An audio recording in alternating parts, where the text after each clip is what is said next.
The fluorescent lights hummed overhead as Catherine Brennan pushed her cleaning cart down the empty corridor of Riverside University's history department. At 42, her auburn hair had started showing silver threads that she pulled back into a simple ponytail, and her calloused hands told the story of 3 years spent mopping floors instead of turning pages in ancient archives. The irony wasn't lost on her that she now cleaned the very halls where professors discussed the historical discoveries she had once made herself. Before we jump back in, tell us where you're tuning in from. And if this story touches you, make sure you're subscribed, because tomorrow, I've saved something extra special for you. It was 2:30 a.m. on a Tuesday, and the building was eerily quiet except for the soft squeak of her cartwheels and the distant hum of the heating system. Kate had perfected the art of moving through these corridors like a ghost, invisible to the few late-night professors who occasionally worked past midnight. She preferred it this way. Anonymity had become her armor against a world that had branded her a fraud and destroyed everything she had worked decades to build. As she unlocked the door to Dr. Marcus Whitfield's office, Kate couldn't help but notice the wall covered with framed degrees, awards, and photographs of the man shaking hands with distinguished historians from around the world. Whitfield was everything the academic establishment loved: Harvard-educated, politically connected, and blessed with the kind of confidence that came from never having his competence questioned. His latest book, Hidden Truths of the Third Reich, sat prominently displayed on his desk, already garnering reviews that praised his, quote, groundbreaking research into previously undiscovered Nazi documentation. Kate began dusting his bookshelf, her eyes automatically scanning the titles with the same scholarly hunger that had driven her since childhood. Despite everything that had happened, she couldn't turn off the part of her mind that constantly analyzed historical texts, cross-referenced sources, and questioned accepted narratives. It was both her greatest gift and her most dangerous weakness. The weight of her past pressed down on Kate as she worked through the night shift, each familiar academic text on Whitfield's shelves, a reminder of the career that had been stolen from her. 5 years ago, Dr. Catherine Brennan had been one of the most promising World War II historians in the country, a rising star at the Columbia Historical Research Institute, with a reputation for uncovering documents that other scholars had overlooked. Her specialty was Nazi Germany, particularly the final days of the regime, and her research had led to several significant discoveries about the chaos surrounding Hitler's death and the desperate attempts by high-ranking Nazis to escape justice. Her downfall had begun with what should have been her greatest triumph. In 2019, Kate had discovered a cache of documents in a private collection that suggested the existence of a secret bunker system in Austria, far more extensive than anything previously documented. The papers indicated that Hitler himself had planned to use this facility as a final stronghold, and that enormous resources had been devoted to its construction and stocking. The implications were staggering, potentially rewriting the understanding of the Nazi regime's final strategy and the fate of billions in stolen wealth. But when Kate presented her findings to the academic community, she had made a critical error.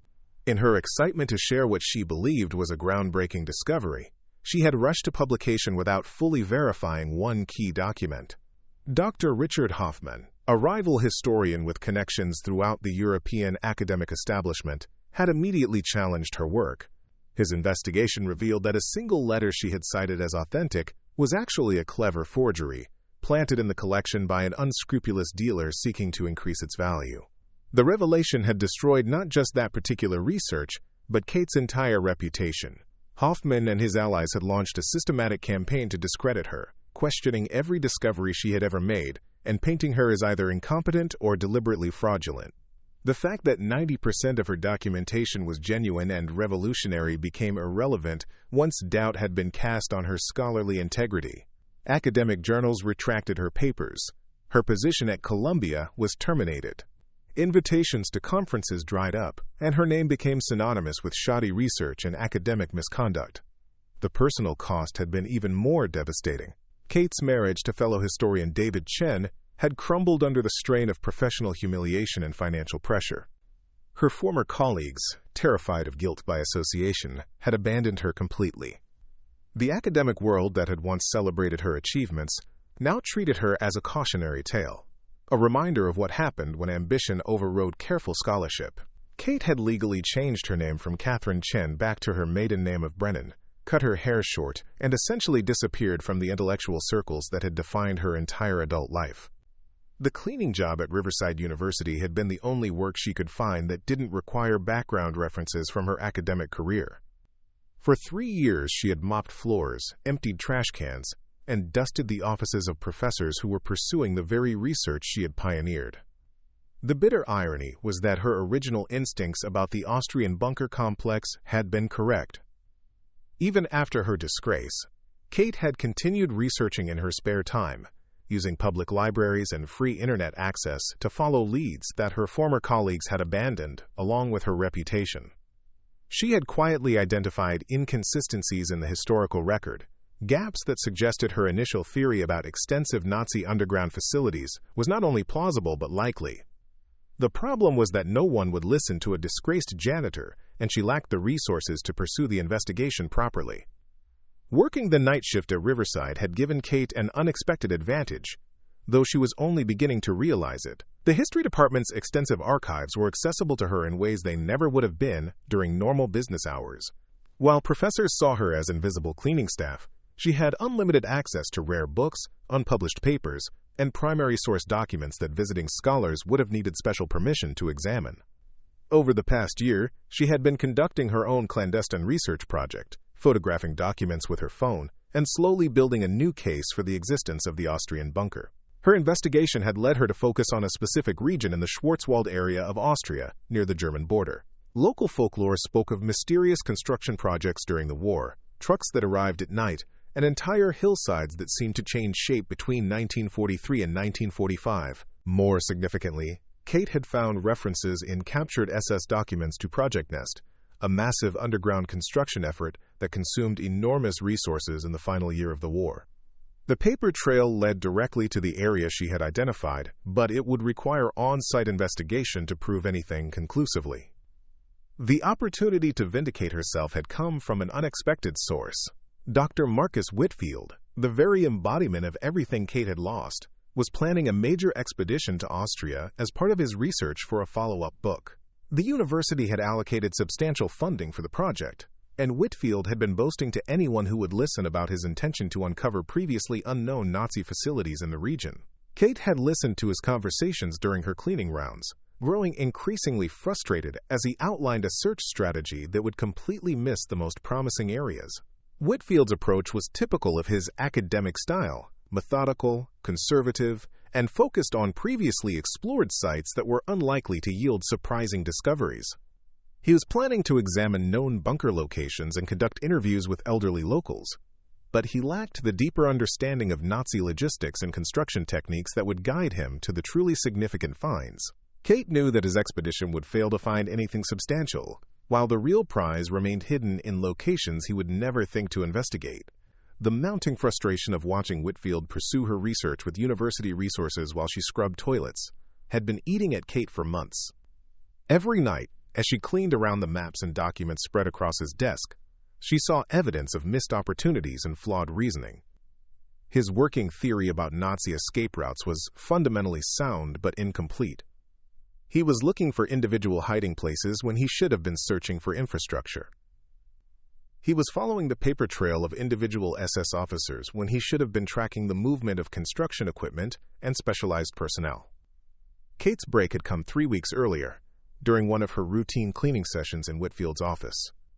She had been emptying his wastebasket when she noticed a crumpled letter from Dr. Helena Voss, one of the world's leading experts on Nazi Germany, and a historian whose work Kate had deeply respected during her academic career. The letter was a polite but firm rejection of Whitfield's request for her endorsement of his Austrian expedition. Dr. Voss had written that while his research was competent, it lacked the innovative thinking necessary to uncover genuinely new historical insights. The letter had given Kate an idea that was both desperate and potentially brilliant. If she could somehow provide Dr. Voss with the real evidence she had been gathering, evidence that pointed to locations Whitfield would never explore, it might be possible to redirect the expedition toward areas that could yield genuine discoveries. The challenge was figuring out how to make contact with Dr. Voss without revealing her identity or current circumstances.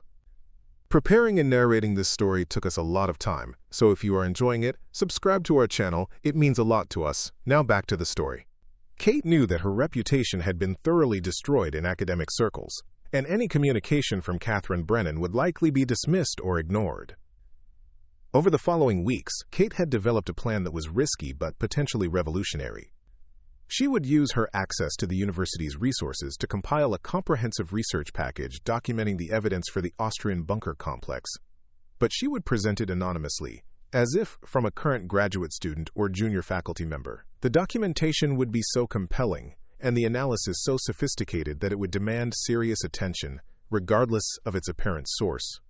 If her theory was correct, and if Dr. Voss could be convinced to support a modified expedition, Kate might finally have the chance to prove that her original research had been sound. The plan required perfect timing and careful execution. Kate needed to complete her research without being discovered by Whitfield or other faculty members, compile evidence that would convince a skeptical expert, and find a way to deliver it that wouldn't immediately reveal her involvement. She was essentially conducting a covert academic operation while maintaining her cover as an unremarkable night janitor, using skills that 3 years of humiliation had taught her about moving invisibly through the very system that had rejected her. As Kate finished cleaning Whitfield's office and moved on to the next room, she carried with her the weight of knowing that she was possibly weeks away from either final vindication or complete disaster. The evidence she had been gathering pointed toward a discovery that could revolutionize understanding of the Nazi regime's final strategy and potentially locate artifacts worth millions of dollars. But pursuing that evidence would require her to risk the small measure of safety and anonymity she had managed to build over 3 years of exile. The fluorescent lights continued their mechanical humming as Kate pushed her cart toward the archive room, where boxes of documents waited to be dusted, and where she would spend the next several hours photographing materials that might hold the key to rewriting history. She had learned to live as a ghost in the academic world that had once celebrated her, but ghosts, she had discovered, could sometimes see things that the living missed entirely. In her pocket, Kate carried a small notebook filled with coordinates, dates, and references that she had been collecting for months. Tomorrow night, she would begin the process of transforming those notes into a research proposal that could change everything. The question was whether she had the courage to step out of the shadows and reclaim her place in history, or whether the fear of another devastating failure would keep her invisible forever. The night stretched ahead of her, full of possibilities that both terrified and exhilarated her. Kate Brennan had learned to survive in exile, but survival and justice were two very different things. The time was approaching when she would have to choose between them. The Columbia Historical Research Institute had been Kate's sanctuary for 7 years before it became her prison. Walking through its marble corridors in 2018, she had felt the intoxicating rush of belonging somewhere that valued intellectual curiosity above all else. Her office overlooked the courtyard where students gathered between classes, and her walls were lined with certificates, awards, and photographs from archaeological expeditions across Europe. She had been Dr. Catherine Chen then, married to David, respected by her peers, and on the verge of discoveries that would cement her reputation as one of the foremost authorities on Nazi Germany's final months. The passion for history had consumed Kate since childhood, when she discovered a box of her grandfather's letters from World War II in her grandmother's attic. Thomas Brennan had been a signals intelligence officer who worked on decoding intercepted German communications, and his correspondence home was filled with tantalizing hints about enemy operations that went far beyond what appeared in official histories. Reading those letters at age 12, Kate had experienced her first taste of the thrill that came from uncovering hidden truths, from finding the stories that others had missed or deliberately obscured. Her doctoral dissertation on Nazi communication networks had drawn heavily on her grandfather's insights, leading her to approach German wartime records from a completely different angle than other historians. Where most scholars focused on political decisions and military strategy, Kate examined the mundane logistics that revealed the regime's true priorities. Supply requisitions, construction permits, and personnel transfers told stories that propaganda and official documents deliberately concealed. This methodology had led to several significant discoveries during her early career, including the identification of previously unknown concentration camp satellite facilities and the tracking of stolen artwork through bureaucratic paper trails. The research that ultimately destroyed her reputation had begun with a seemingly routine consultation in late 2018. A private collector named Edmund Kruger had contacted the Institute seeking authentication for a collection of documents his family had preserved since the war. Kruger's grandfather had been a mid-level SS administrator, and the family had maintained the papers for 70 years without fully understanding their significance. When Kate examined the collection, she immediately recognized that many of the documents were extraordinary, providing unprecedented insight into Nazi operations during the final months of the war. Most historians approached such private collections with extreme caution, knowing that the market for Nazi memorabilia had generated countless forgeries over the decades. Kate had followed proper authentication procedures for the majority of the documents, using chemical analysis, paper dating, and handwriting verification to establish their legitimacy. The collection included genuine correspondence between SS officers, construction orders for defensive installations, and financial records showing massive resource allocation to mysterious projects codenamed with bird species. The document that proved to be her downfall was a letter dated March 15, 1945, ostensibly written by SS Oberfuhrer Heinrich Kessler to his superior, detailing the completion of Project Nest and requesting additional personnel for a facility described as the Führer's final sanctuary. The letter provided specific geographic references to the Schwarzwald region of Austria and mentioned construction details that correlated perfectly with other documents in the collection. Most crucially, it included technical specifications that matched known Nazi engineering capabilities and described a bunker complex far more extensive than any previously documented facility. Kate's excitement over the letter had clouded her normally meticulous judgment. The document appeared authentic in every measurable way, from the paper composition to the typewriter font characteristics. The information it contained aligned perfectly with intelligence reports she had found in other archives, and it provided answers to questions that had puzzled historians for decades. In her enthusiasm to share what she believed was a groundbreaking discovery, Kate had accelerated her normal verification timeline and included the letter as a central piece of evidence in her presentation to the International Conference on Nazi Studies in Berlin. The presentation had been a sensation. Kate's argument for the existence of an extensive Austrian bunker complex, supported by the Kessler letter and dozens of corroborating documents, challenged fundamental assumptions about Hitler's final strategy and the Nazi regime's collapse. Publishers contacted her within days, offering substantial advances for a book based on her research. Television producers inquired about documentary rights. The academic world buzzed with excitement about discoveries that could rewrite textbooks and potentially lead to the recovery of billions in stolen Nazi wealth. Dr. Richard Hoffman's challenge had come 6 weeks later, during what should have been Kate's moment of triumph. Hoffman was a meticulous researcher, whose own work on Nazi documentation had established him as an authority on authentication techniques. His examination of the Kessler letter revealed subtle inconsistencies that Kate had missed in her excitement. The paper was indeed from the correct time period, but microscopic analysis revealed that it had been artificially aged using techniques that weren't available in 1945. The typewriter font matched other SS documents, but the ribbon ink contained chemical compounds that weren't manufactured until the 1960s. The revelation that the letter was a sophisticated forgery had immediate and devastating consequences. Hoffman presented his findings at a hastily convened symposium, methodically demolishing Kate's central piece of evidence with forensic precision. The fact that she had missed signs that should have been obvious to any competent historian was humiliating enough, but worse was the implication that her excitement over a dramatic discovery had compromised her scholarly integrity. The academic community's response had been swift and merciless. Colleagues who had praised her innovative research methods now questioned whether her previous discoveries had been properly authenticated. Journals began reviewing her published papers, looking for similar oversights or questionable sources. The Columbia Institute, facing pressure from donors and academic partners, launched an internal investigation that scrutinized every aspect of her work over the previous 5 years. Edmund Kruger, the collector who had provided the documents, disappeared entirely once the forgery was exposed. Attempts to contact him revealed that his identity was as fabricated as the letter itself. The entire collection vanished, leaving Kate unable to demonstrate that the other documents were genuine or to prove that she had been deliberately deceived rather than negligently careless. The sophisticated nature of the deception suggested professional involvement, but Kate lacked the resources or credibility to investigate further. David Chen had stood by Kate initially, understanding that she had been the victim of an elaborate con rather than guilty of deliberate fraud. But as the academic investigation expanded and their financial situation deteriorated, the strain on their marriage became unbearable. David was pursuing his own career in art history.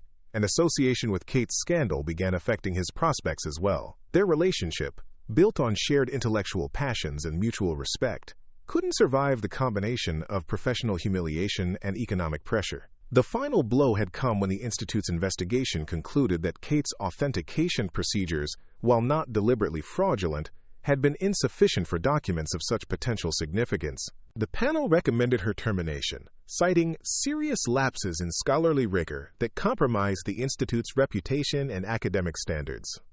The language was carefully chosen to avoid accusations of fraud, while still destroying any possibility of her finding similar employment elsewhere. Kate's attempts to rebuild her career had been futile. The academic world was smaller and more interconnected than most people realized, and word of her disgrace had spread quickly through professional networks. Universities that might have been willing to take a chance on her were discouraged by colleagues who warned about the risks of hiring someone with questionable judgment. The fact that she had been deceived rather than intentionally deceptive mattered little to administrators who prioritized institutional reputation above individual justice. The divorce proceedings had stretched over 18 months, complicated by their shared professional connections and the collapse of Kate's earning potential. David had tried to be fair in the settlement, but there was little to divide beyond debt and the remnants of careers that had once seemed promising. Kate had moved out of their comfortable academic community apartment and into a small studio near the university, where she eventually found work as a cleaner. The transition from respected historian to invisible custodial worker had been psychologically devastating. Kate had spent years building an identity based on intellectual achievement and professional recognition, and losing that identity had been more painful than the financial hardship. She had gone from being Dr. Catherine Chen, sought-after expert on Nazi Germany, to being Kate Brennan, night shift cleaner who was treated as furniture by the very people who had once been her peers. But exile had also provided unexpected gifts. Freed from the pressure to publish regularly and maintain professional relationships, Kate had been able to pursue research purely for its own sake. She had access to university resources without the bureaucratic restrictions that limited formal researchers. Most importantly, she had developed a deeper understanding of how institutional biases and personal relationships shaped academic discourse. Knowledge that made her more skeptical of accepted narratives and more willing to pursue unconventional theories. Working night shifts had given Kate countless hours to think about the inconsistencies that had bothered her even before the forgery scandal. The Kessler letter might have been fake, but the questions it raised about Nazi activities in Austria were entirely valid. Intelligence reports from multiple Allied sources had documented massive construction projects in the region during 1944 and 1945. Local residents had reported unusual activity, mysterious installations, and enormous resource commitments that seemed disproportionate to any known military objectives. Kate's renewed investigation had benefited from digital archives that hadn't existed during her original research. Declassified documents from American, British, and Soviet intelligence services were now available online, providing new perspectives on Nazi activities during the war's final months. Cross-referencing these sources with German records and local historical accounts had revealed patterns that strongly supported her original theory about extensive bunker construction in Austria. The most compelling evidence had come from an unexpected source: environmental surveys conducted by Austrian mining companies in the 1990s. These geological studies, intended to assess mineral deposits, had identified numerous underground anomalies in the Schwarzwald region that were consistent with human construction rather than natural cave systems. The surveys mapped extensive networks of tunnels and chambers that had never been officially documented or explored, suggesting that significant underground facilities existed exactly where Kate's research indicated they should be. Working alone, without institutional support or academic credibility, Kate had spent 3 years assembling a case that was far stronger than her original research had been. She had learned from the humiliation of the forged letter, developing verification methods that were more rigorous than anything required by standard academic practice. Every document was authenticated through multiple sources, every claim was supported by corroborating evidence, and every conclusion was subjected to the kind of skeptical analysis that should have prevented her original downfall. The irony was that Kate's disgrace had made her a better historian. The experience of being deceived had taught her to question everything, including her own assumptions and desires. The isolation of exile had given her the emotional distance necessary to evaluate evidence objectively, without the career pressures that had contributed to her original mistake. She had become the kind of meticulous, careful researcher that the academic establishment claimed to value, but she remained invisible to the very community that needed her skills most desperately. Dr. Marcus Whitfield represented everything that was wrong with academic culture, but he also represented Kate's opportunity for vindication. His planned Austrian expedition was exactly the kind of high-profile, well-funded project that could either prove Kate's theories or discredit them forever. If she could somehow guide the expedition toward the right locations, if she could provide evidence compelling enough to override institutional prejudice, she might finally be able to demonstrate that her original instincts had been correct all along. The challenge was figuring out how to influence Whitfield's expedition without revealing her identity or compromising her carefully maintained anonymity. Kate had learned that survival in exile required absolute invisibility, but redemption would require her to risk everything she had spent 3 years protecting. The woman who had once been willing to stake her reputation on a single dramatic discovery now faced an even more daunting challenge, proving that her disgrace had been undeserved while working from a position of complete powerlessness. As Kate continued her nightly rounds through the university's corridors, she carried with her the weight of knowledge that could change history and the fear that she might never have the chance to share it. The fluorescent lights hummed overhead, casting harsh shadows that reminded her daily of how far she had fallen and how far she still had to climb to reclaim her place in the world that had cast her out. The morning that would change everything began like any other Tuesday in Kate's carefully ordered existence. She woke at noon in her cramped studio apartment, made instant coffee with water heated in the microwave, and spent 3 hours reviewing the photographs she had taken of documents from the university archives the night before. Her small kitchen table was covered with printouts, maps, and notebooks filled with her careful handwriting, creating a command center that would have impressed any professional researcher if anyone had been there to see it. Kate had developed a routine over the past year that maximized her research time while maintaining the appearance of a simple custodial worker. During her shift, she photographed documents with a small digital camera disguised as a phone case, focusing on materials that other researchers overlooked or dismissed as routine administrative records. These mundane papers often contained the most valuable information, revealing logistical patterns and resource allocations that painted a picture far more detailed than any official reports. Her breakthrough had come 3 weeks earlier while examining shipping manifests from a collection of industrial records that the university had acquired from a defunct Austrian mining company. Hidden among invoices for copper wire and construction equipment were delivery orders for specialized ventilation systems, enormous quantities of concrete, and industrial lighting fixtures, all shipped to locations in the Schwarzwald region during the final year of the war. The quantities were staggering, far exceeding what would be needed for any known military installation, and the delivery dates corresponded exactly with intelligence reports about mysterious construction activity in the area. Cross-referencing these shipping records with personnel transfers and communication intercepts had revealed a pattern that was unmistakable once Kate learned how to recognize it. The Nazi regime had undertaken a massive underground construction project in Austria, one that dwarfed the famous bunker systems in Berlin and elsewhere. The scope of the operation suggested that it wasn't merely a defensive installation but something far more ambitious, possibly intended as a last resort command center for continuing resistance after Germany's inevitable defeat. The evidence was compelling enough that Kate had finally decided to take the enormous risk of reaching out to Dr. Helena Voss. Voss was one of the few historians whose reputation was unassailable, whose scholarly integrity had never been questioned, and whose influence was sufficient to redirect resources toward a proper investigation. Kate had spent weeks crafting an anonymous research proposal that laid out her findings without revealing her identity, presenting herself as a graduate student who had stumbled across significant discrepancies in the historical record. Her plan had been to slip the proposal into drive Voss's correspondence through the university mail system, timing the delivery to coincide with Whitfield's expedition planning so that Voss would have the opportunity to influence the project's direction. Kate had been preparing the final version of the document when everything went spectacularly wrong, setting off a chain of events that would force her to choose between the safety of anonymity and the possibility of vindication. The crisis began during Kate's Thursday night shift when she discovered that Whitfield had called an emergency meeting with the university's grant committee for the following morning. His expedition funding was in jeopardy, threatened by budget cuts that would force him to scale back his Austrian research to a fraction of its original scope. Kate learned about the meeting while emptying wastebaskets in the administrative offices, where discarded memos revealed that the university was facing pressure from major donors who questioned the value of historical research that seemed unlikely to produce significant discoveries.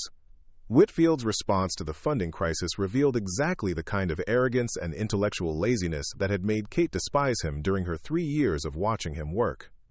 Rather than developing a more focused research strategy or strengthening his evidence for significant discoveries, he had decided to invite a local television news crew to film his expedition, hoping that media attention would pressure the university to maintain his funding. The plan was transparently desperate, relying on publicity rather than scholarship to justify his project's continued existence. Kate overheard Whitfield's phone conversation with the television producer while she cleaned the hallway outside his office, listening through the partially open door as he promised discoveries that would revolutionize our understanding of Nazi Germany's final strategy. He boasted about having access to, quote, previously unknown intelligence, and suggested that his expedition would uncover evidence of treasure hoards and secret installations that had been hidden for 70 years. The producer, clearly interested in the potential for dramatic television content, agreed to send a crew to document the expedition's departure and potentially follow the team to Austria if initial discoveries warranted continued coverage. The television angle introduced complications that Kate hadn't anticipated. If Whitfield's expedition was going to be filmed and broadcast, any failure to find significant discoveries would be public and humiliating, potentially damaging the university's reputation and certainly ending Whitfield's career. More importantly for Kate, media attention would make it impossible for her to influence the expedition's direction without exposing herself to exactly the kind of scrutiny that had destroyed her career 5 years earlier. But the television coverage also presented an unprecedented opportunity. If Kate could somehow guide Whitfield toward genuine discoveries, if she could provide him with information that led to the kind of dramatic finds that would make compelling television, the expedition's success would validate her research in the most public way possible. The same media attention that made intervention dangerous also made it potentially transformative, offering a chance to rehabilitate her reputation on a scale that private academic vindication could never achieve. Kate spent the weekend wrestling with a decision that would determine the rest of her life. She could maintain her carefully constructed anonymity, submit her research proposal to Dr. Voss through safe channels, and hope that academic processes would eventually lead to proper investigation of her theories. The approach was cautious and sensible, protecting her from further humiliation while preserving the possibility of future vindication, but it was also slow and uncertain, dependent on institutional mechanisms that had already failed her once and might easily fail again. Alternatively, Kate could take the enormous risk of directly confronting Whitfield with her research, revealing her identity and knowledge in a way that could either vindicate her completely or destroy her utterly. The television coverage meant that any intervention would be witnessed by potentially millions of viewers, making success spectacular but failure catastrophic. If her theories proved correct and led to genuine discoveries, she would be hailed as a brilliant researcher who had overcome institutional prejudice. If her theories proved wrong, or if Whitfield rejected her input, she would be exposed as a disgraced academic whose desperation had driven her to pathetic attempts at regaining relevance. The decision crystallized for Kate on Monday evening when she overheard Whitfield rehearsing his presentation for the television crew. Standing outside his office while pretending to organize her cleaning supplies, she listened as he outlined his expedition plan for the cameras, describing search areas and methodologies that she knew would produce nothing significant. His strategy was based on obvious locations that had been explored multiple times over the decades, sites chosen more for their dramatic visual appeal than for any likelihood of containing undiscovered installations. Whitfield spoke with the confidence of someone who had never been seriously challenged, dismissing alternative theories and approaches with the casual arrogance that Kate had come to associate with academics who valued appearance over substance. He described previous expeditions that had failed to find major discoveries as poorly planned and inadequately funded, implying that his superior resources and connections would succeed where others had failed. The irony was bitter, since Kate knew that his advantages in funding and institutional support were exactly what she needed to prove theories that were far more sophisticated than anything he had developed. The final straw came when Whitfield began discussing the historical significance of potential discoveries, describing theories about Nazi escape routes and hidden treasure that were decades out of date and based on thoroughly discredited sources. Kate realized that he was planning to use television coverage to promote research that was not just unoriginal but actively misleading, potentially wasting resources that could be used for genuine historical investigation while reinforcing popular misconceptions about Nazi Germany's final months. Kate's anger at Whitfield's intellectual dishonesty combined with her frustration at 3 years of powerlessness to create a determination that surprised her with its intensity. She had spent half a decade learning to live with injustice, accommodating herself to a world that had dismissed her contributions and destroyed her career. But watching Whitfield prepare to exploit media attention for research that was inferior to work she had been doing alone, without resources or recognition, was more than she could tolerate. The plan that formed in Kate's mind was audacious enough to make her question her own sanity. She would wait until Whitfield's television interview the following day, then approach him directly in front of the cameras with evidence that would demonstrate the inadequacy of his research strategy. The confrontation would be public and irreversible, forcing both Whitfield and the viewing audience to confront the fact that the university's cleaning staff included someone whose knowledge far exceeded that of the expedition's leader. Kate spent Monday night preparing for the most important presentation of her life, assembling the evidence she had gathered over 3 years into a coherent argument that could be delivered in just a few minutes.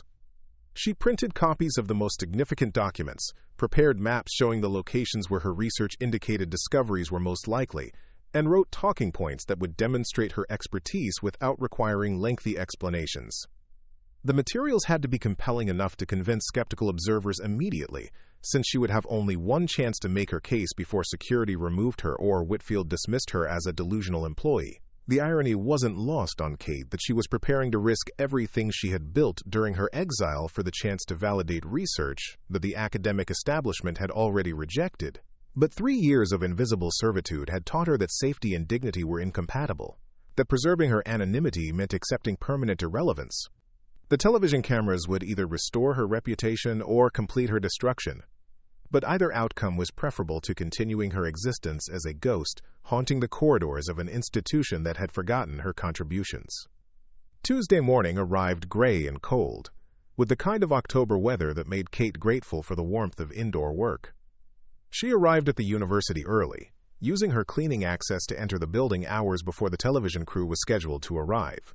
The extra time allowed her to review her materials one final time and to position herself where she could observe Whitfield's interview without being noticed until she chose to reveal herself. The television crew arrived at 10 o'clock, transforming the normally quiet history department into a hub of cables, lights, and bustling activity. Kate watched from a maintenance closet as producers discussed camera angles with Whitfield, who had dressed in his most academic-looking tweed jacket and positioned himself behind a desk covered with maps and photographs that suggested scholarly authority. The setup was designed to present him as a serious researcher pursuing groundbreaking discoveries, and Kate felt her anger intensify as she observed the gap between his projected image and his actual capabilities. The interview began with softball questions about Whitfield's background and the historical significance of Nazi research, allowing him to establish his credentials and build audience interest in the upcoming expedition. Kate listened as he described his theories about Austrian installations in language that was technically accurate but fundamentally superficial, revealing his lack of understanding about the logistical and strategic factors that had actually driven Nazi construction decisions. When Whitfield began discussing his specific search strategy, describing locations that Kate knew had been thoroughly explored by previous expeditions, she realized that the moment for action had arrived. Her hands trembled slightly as she gathered her materials, but her voice was steady when she stepped out of the maintenance closet and walked directly toward the camera setup. The confusion on Whitfield's face when he noticed a cleaning woman approaching his interview was quickly replaced by irritation, then alarm, as Kate began speaking with the authority and precision of someone who had spent years mastering the subject he was pretending to understand. The cameras continued rolling as she calmly dismantled his search strategy, presented evidence he had never seen, and demonstrated knowledge that no custodial worker should possess. The moment of truth had arrived, and Kate discovered that 3 years of exile had prepared her perfectly for this confrontation. She was no longer the ambitious academic who had been destroyed by a single mistake, but someone who had learned to survive in the margins, to see clearly without institutional blinders, and to value truth over reputation. The television cameras captured every word as she stepped out of the shadows and into a confrontation that would change everything. The television studio lights created harsh shadows across Whitfield's face as Kate approached the interview setup, her custodial uniform, a stark contrast to the academic setting the producers had carefully constructed. The reporter, Jennifer Walsh from Channel 7 News, was mid-question about the expedition's potential for discovering Nazi gold when Kate's voice cut through the scripted atmosphere with quiet but unmistakable authority. Dr. Whitfield, your search coordinates are approximately 12 kilometers from the actual construction sites documented in SS engineering reports from 1944. The words landed like a physical blow. Whitfield's confident expression dissolved into confusion, then mounting alarm as he processed what had just occurred. A cleaning woman had not only interrupted his interview, but had done so with specific technical knowledge that no custodial employee should possess. The camera operator, trained to capture unexpected moments, kept filming as the carefully orchestrated presentation collapsed into chaos. Jennifer Walsh's journalistic instincts kicked in immediately. She recognized that something far more interesting than a routine academic interview was unfolding before her cameras. Her producer, watching from behind the equipment, gestured frantically for the crew to keep recording as Kate continued speaking with the precision of someone who had spent years analyzing every detail of Nazi construction projects in Austria. The geological surveys conducted by Minerali in Austria in 1998 identified subsurface anomalies consistent with large-scale excavation exactly where shipping manifests from Krupp Industries indicate delivery of specialized tunneling equipment in December 1944. Your planned search area shows no such indicators. Kate's voice remained steady despite the adrenaline coursing through her system. 3 years of preparation had led to this moment, and she felt the strange calm that comes from finally taking irrevocable action.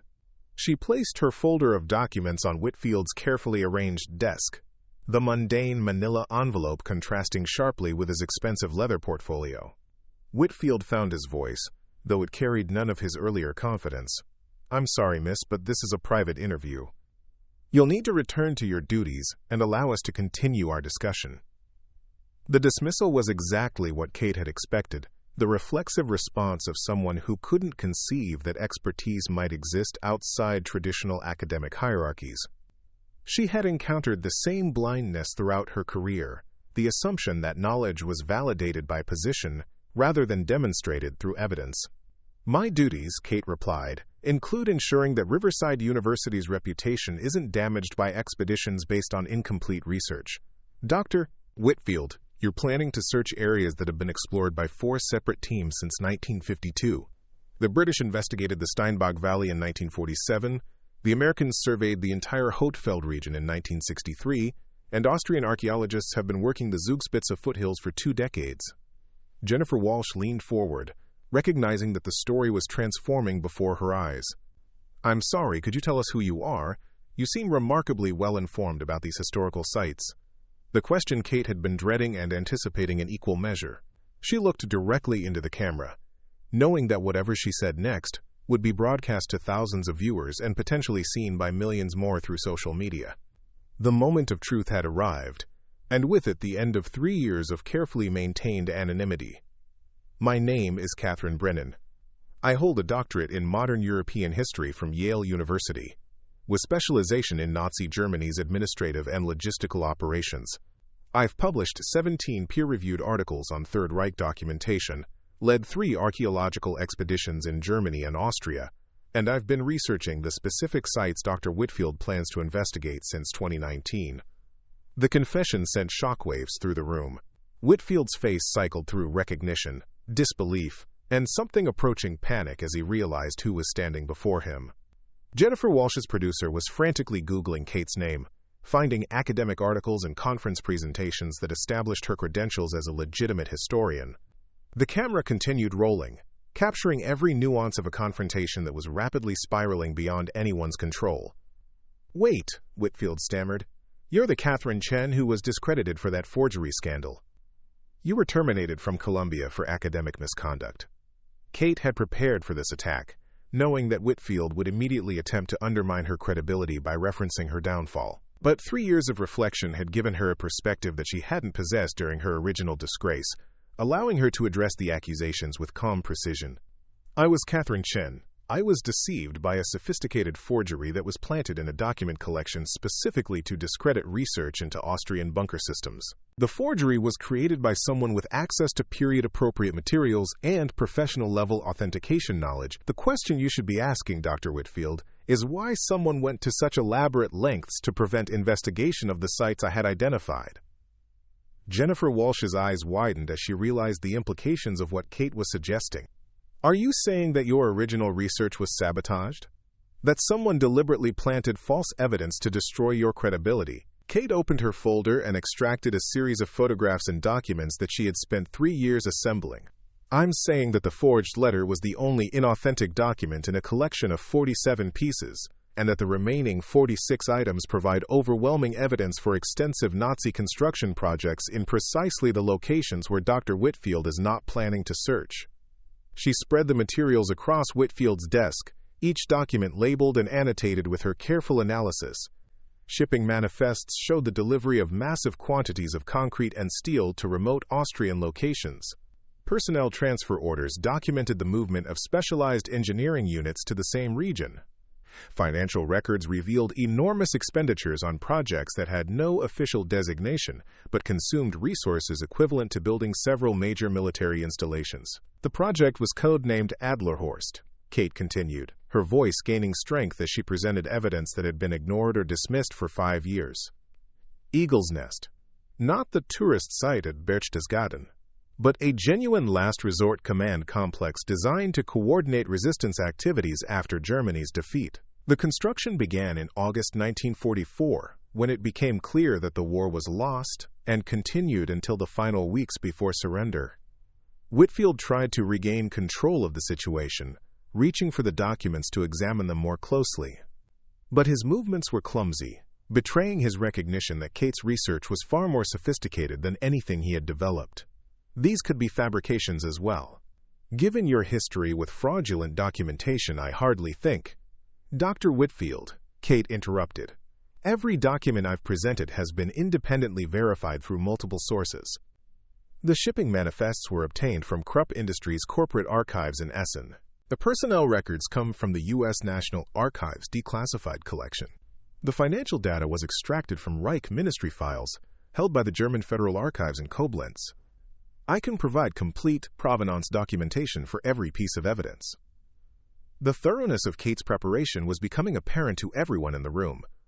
Unlike her original research, which had relied too heavily on a single spectacular discovery, her current work was built on careful correlation of mundane sources that individually meant little but collectively painted an undeniable picture.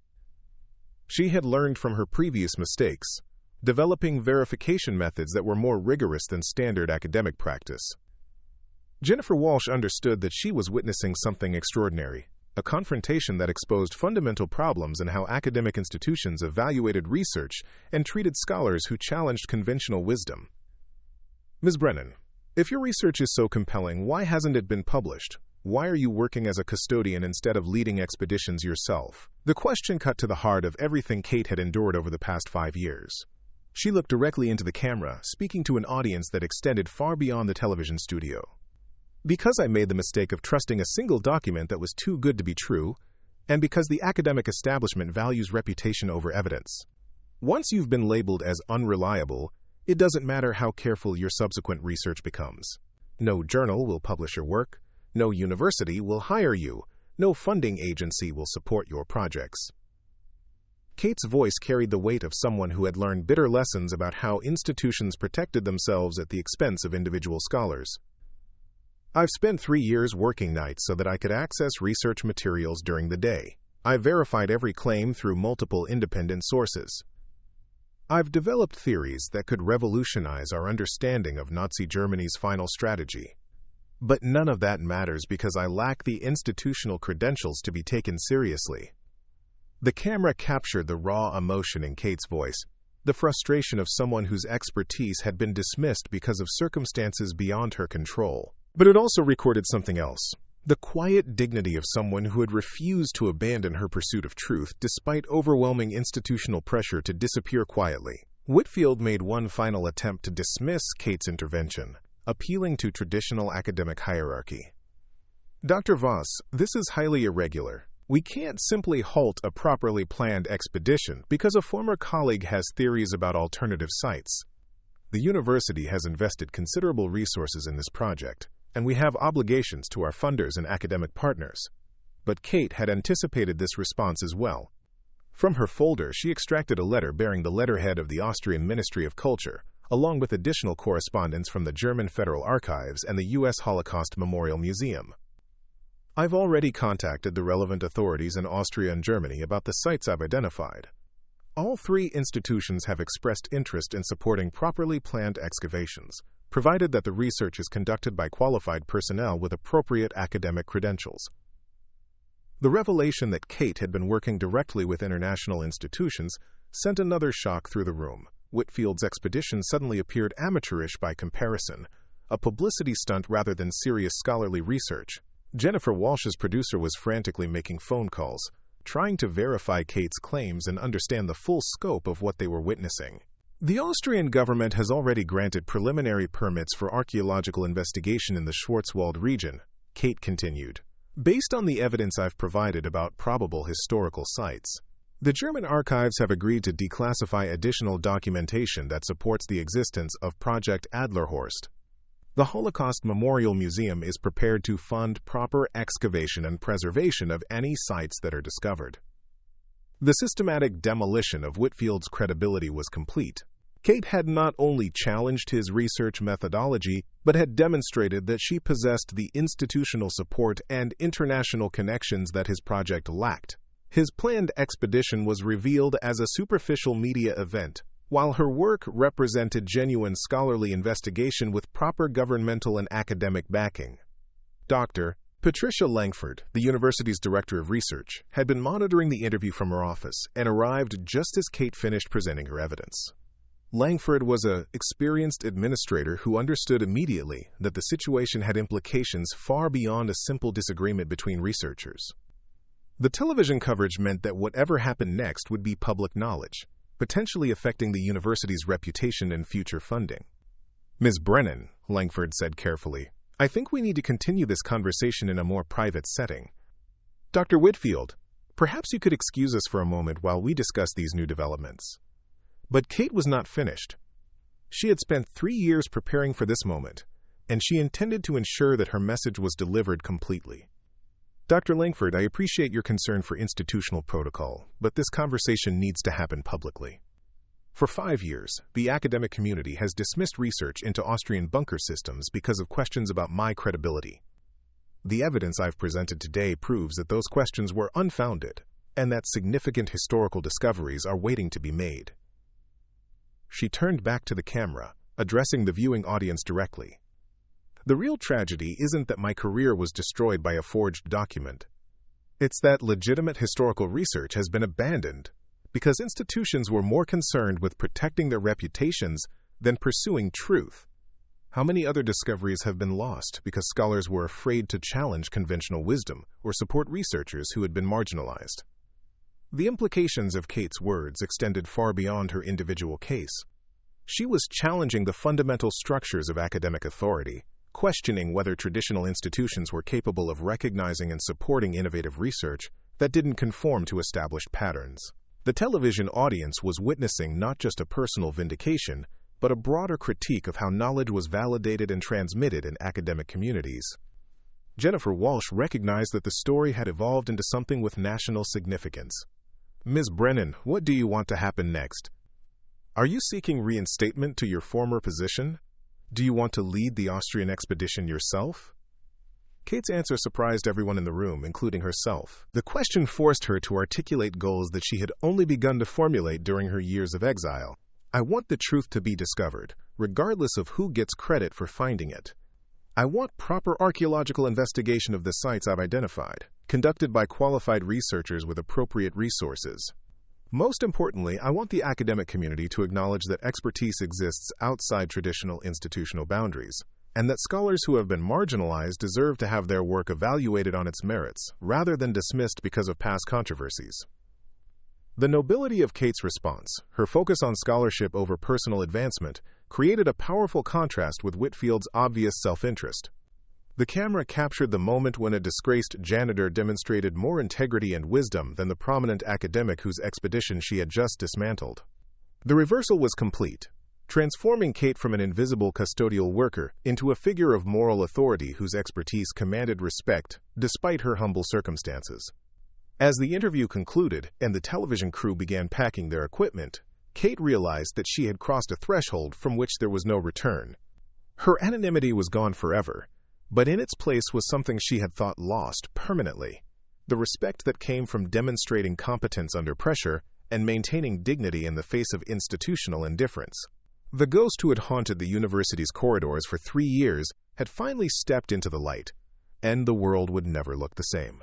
The phone call that changed everything came at 6:47 a.m., 3 days after Kate's television appearance had gone viral across social media platforms. Dr. Helena Voss's voice carried the crisp authority of someone accustomed to making decisions that shaped academic careers and historical understanding. Kate answered on the second ring, her heart racing as she recognized the voice that had narrated countless documentaries and lectures she had studied during her graduate years. "Ms. Brennan, I believe we need to talk. I've spent the last 72 hours reviewing your research, and I'm prepared to offer you something that might interest you." The offer was extraordinary: full funding for a properly planned expedition to Austria, co-leadership with Dr. Voss herself, and the backing of 3 major universities, along with the Austrian Ministry of Culture. Kate would be restored not just to academic respectability, but to a position of prominence that exceeded anything she had achieved before her disgrace. The vindication was complete and overwhelming, everything she had dreamed about during 3 years of exile. But Kate's response surprised Dr. Voss, just as it surprised Kate herself. "I'm honored by your offer, Dr. Voss, but I need to think about whether that's really what I want." The hesitation wasn't false modesty or negotiating strategy.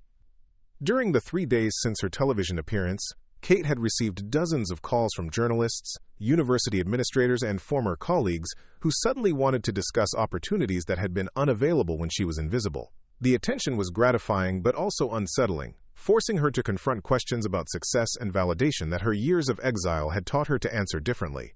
The viral video had generated over 2 million views within 48 hours, with comments pouring in from historians, archaeologists, and ordinary viewers who were fascinated by Kate's story of institutional betrayal and personal resilience. The hashtag #FindTheTruth was trending on multiple platforms, with people sharing their own experiences of being dismissed or marginalized by established authorities. Kate had become an unlikely symbol of expertise triumphing over credentialism, knowledge defeating politics. The public response had immediate consequences for everyone involved in the original confrontation. Dr. Marcus Whitfield's expedition was canceled within 24 hours as the university faced mounting pressure from donors and academic partners who questioned the competence of its research programs. Whitfield himself had been placed on administrative leave pending a review of his scholarly practices, and rumors suggested that his departure from Riverside was only a matter of timing and financial arrangements. The broader implications rippled through academic communities across the country. University administrators found themselves defending hiring practices and peer review processes that had systematically excluded researchers like Kate. Funding agencies faced questions about how they evaluated grant applications and whether institutional affiliation carried too much weight in their decision-making. The story had exposed fundamental problems in how academic excellence was identified and rewarded. Kate spent a week considering Dr. Voss's offer, while the media attention gradually subsided, and she returned to something resembling normal life. But normal had been permanently altered by her decision to step into the light. Students and faculty at Riverside now recognized her, treating her with a mixture of respect and curiosity that made her former invisibility impossible to maintain. She was no longer just another custodial worker, but someone whose expertise commanded attention regardless of her official position. The decision she ultimately reached reflected lessons learned during 3 years of exile about the difference between external validation and internal worth. Kate called Dr. Voss on the following Tuesday morning with an answer that would reshape both their careers in unexpected ways. "I accept your offer on one condition. The expedition needs to include researchers who have been marginalized by traditional academic institutions. I want to create opportunities for scholars whose work has been dismissed because they lack the right credentials or institutional connections." Dr. Voss was intrigued rather than offended by Kate's condition. Her own career had been built on recognizing talent wherever it existed, and she understood that some of the most innovative research came from people who approached problems from unconventional angles. The expanded expedition would include not just established academics but also independent researchers, amateur historians, and scholars whose careers had been damaged by institutional politics. The team that assembled in Vienna 3 months later was unlike any archaeological expedition that had been organized before. Kate found herself working alongside Dr. Elena Petrov, a Russian historian who had been blacklisted for challenging official narratives about Soviet involvement in Nazi war crimes. James Morrison, a former military intelligence officer whose dissertation on Nazi escape routes had been rejected by multiple universities for being too speculative, brought expertise in logistics and operational planning that proved invaluable. Sarah Kim, an independent researcher who had been supporting herself as a museum guide while pursuing theories about Nazi art theft, contributed knowledge of SS administrative procedures that helped interpret the documents they discovered. The expedition's first major breakthrough came not in Austria, but in the archives of the Bavarian State Library, where Kate's expanded team found references to Project Adlerhorst that had been overlooked by previous researchers. The documents confirmed Kate's theory about a massive underground complex designed to serve as a command center for continuing Nazi resistance after Germany's defeat. More importantly, they provided precise coordinates for the main entrance, hidden beneath a ruined monastery in the Schwarzwald Mountains. The discovery of the bunker complex itself exceeded even Kate's optimistic projections. The underground facility was enormous, extending more than 2 kilometers through natural cave systems that had been expanded and reinforced with concrete and steel. The main command center contained maps, communication equipment, and documentation that revealed the scope of Nazi plans for post-war guerrilla operations. Storage areas held weapons, supplies, and artwork that had been looted from across Europe and hidden for future use by escaped war criminals. But the most significant discovery was an archive room containing thousands of documents that detailed Nazi war crimes with unprecedented specificity. The papers included transportation records for concentration camp victims, financial accounts showing the profits from slave labor, and correspondence between camp commanders that revealed the systematic nature of genocide operations.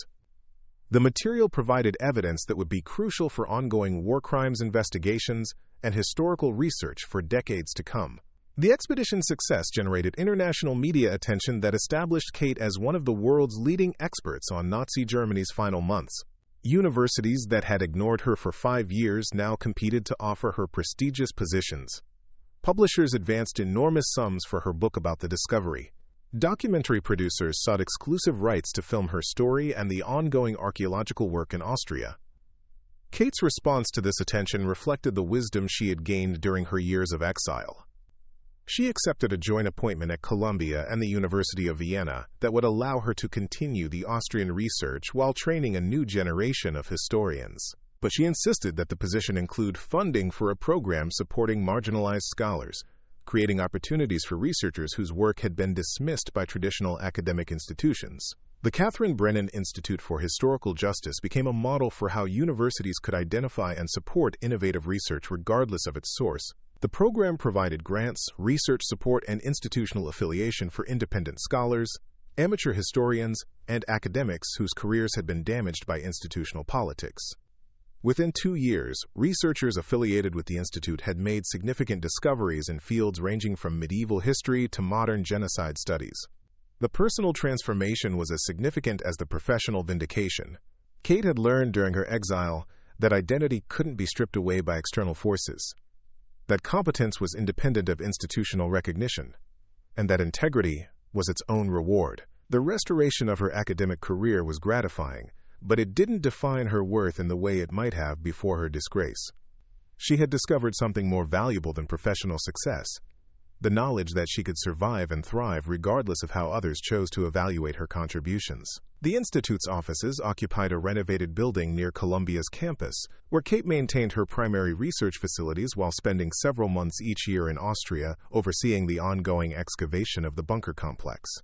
The work had expanded far beyond archaeology, involving historians, archivists, legal scholars, and victim advocacy groups who were using the discovered documents to pursue justice for Nazi crimes and restitution for stolen property.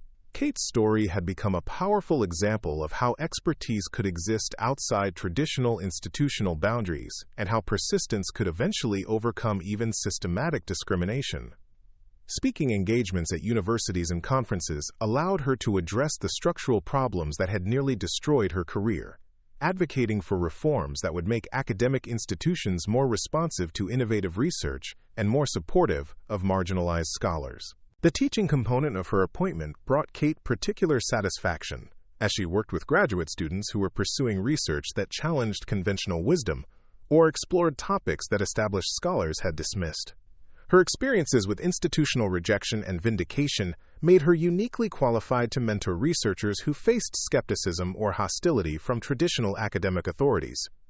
5 years after her television confrontation with Dr. Whitfield, Kate stood in the main chamber of the Austrian bunker complex, surrounded by artifacts that had rewritten textbooks and provided closure for thousands of victim families. The space had been converted into a memorial and research center, where scholars from around the world came to study documents that revealed the true scope of Nazi crimes and the regime's desperate final plans.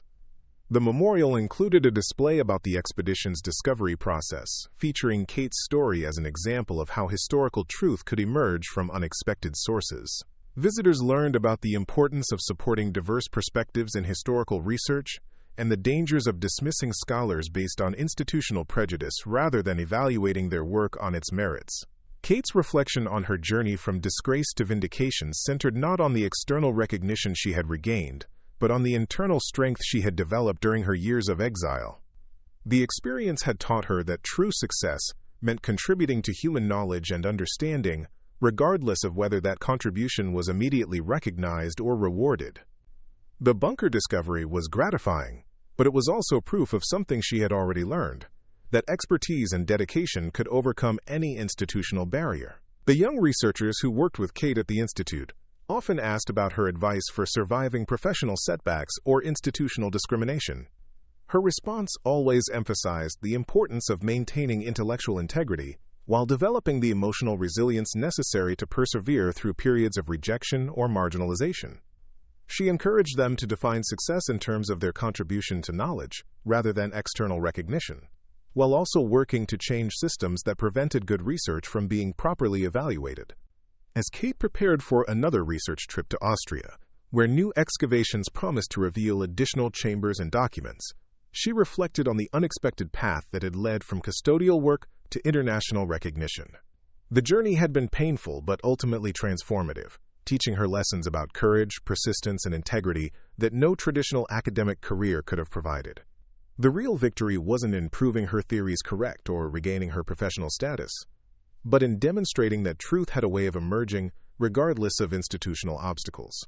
The underground complex that had hidden Nazi secrets for 70 years was now illuminated by floodlights, its documents carefully preserved and studied by scholars from around the world. Like the truth itself, what had been buried was eventually brought to light through the patient work of people who refused to accept that important questions should remain unanswered. Up next, you've got 2 more standout stories right on your screen. If this one hit the mark, you won't want to pass these up. Just click and check them out.